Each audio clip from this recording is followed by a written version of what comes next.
తెలంగాణలో రేవంత్ రెడ్డి పరిపాలన విధానం మీకు ఏ విధంగా అనిపిస్తుంది? ప్రస్తుతం అయితే గవర్నమెంట్ పరిస్థితి ఫ్రీ బస్సుల్లో లేడీస్ హ్మ్. 90% తృప్తిగా ఉన్నారు, 10% అలా ఉన్నారు.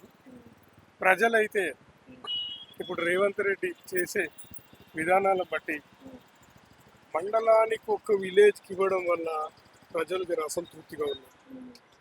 రైతు బంధే కానీ రైతు భరోసానే కానీ ఏదైనా గవర్నమెంట్ ఒకసారి డిసిజన్ తీసుకుందంటే రైతులందరికీ ఒక్కసారిగా ఇచ్చిరనుకో ఇవ్వలేని పరిస్థితి గవర్నమెంట్ దగ్గర ఉండవచ్చు, అప్పుల రాష్ట్రం కావచ్చు.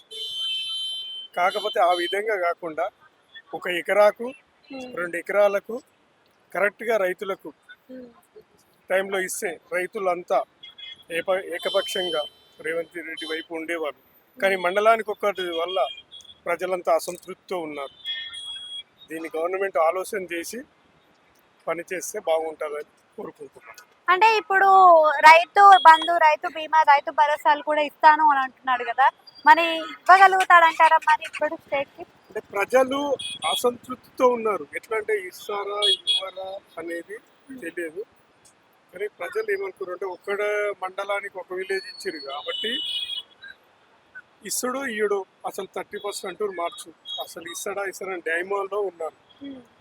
కాబట్టి గవర్నమెంట్ గిట్ట ఆలోచన చేసి నిర్ణయం తీసుకుంటే బాగుంటుందని